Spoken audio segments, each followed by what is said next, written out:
یہ تو کوئی وہ شخص بتائے کہ جس کا اپنا نفس جو ہے اس کے قابو میں ہو.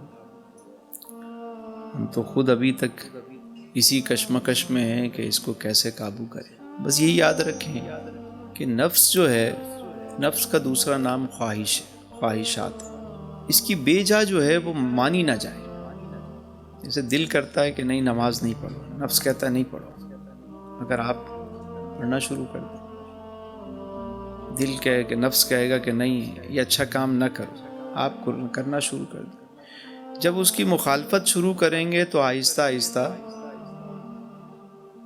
ابھی مجھے ایک صاحب ہیں، میرے دوست ہیں، فراز یونس صاحب، بڑے اچھے شاندار انسان. کہنے لگے ایک دفعہ ایسا ہوا کہ میں اللہ کی راہ میں مال خرچ کرتا تھا اور مجھے پتا ہے کہ وہ بڑا اس معاملے میں بڑا سخی ہے.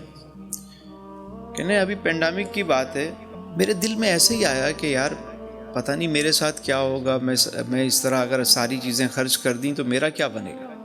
تو میں لوگوں کے علاج معالجے کے لیے گیا ہوا تھا. کہنے بس یہ خیال جیسے ہی آیا تو میں جس راشن شاپ پہ کھڑا ہوا تھا میں نے اس سے کہا کہ بھائی یہ جتنا سامان ہے سارا پیک کر دو. میں لینے تو چند تھیلے گیا تھا اس کے پاس، لیکن جب یہ خیال آیا تو میں نے کہا یہ سارا پیک کر دو. وہ مجھے دیکھنے لگا کہ ابھی تو آپ تھوڑی سی کوانٹٹی پوچھ رہے تھے. کہا نہیں سارا جتنا ہے اس گودام میں پیک کر دو، سب پیک کر دو. میں نے کہا میرے نفس نے یہ خیال میرے دل میں ڈالا ہی کیوں؟ اب میں اس کو سزا دوں گا، اس کو یہ سبق سکھاؤں گا تاکہ یہ آئندہ یہ جرت نہ کرے. تو جب آپ کا دل کرے نا، نفس آپ سے کہے کہ نہ نماز نہیں پڑھنا، بعد میں پڑھ لیں، نہیں آج تو میں 2 رکعت اور زیادہ پڑھوں گا، میں نہیں آج درود شریف کی تسبیح نہ پڑھو، کل پڑھ لیں، آج تو میں ڈبل پڑھوں گا، آج میں ڈبل کروں گا یہ کام.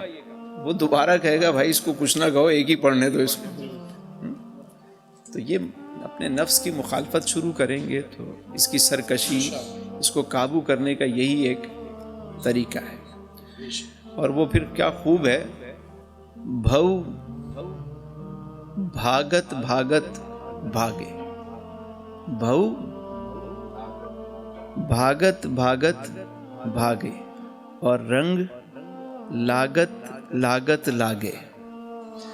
بہت دنوں کا سویا منوا، جاگت جاگت جاگے.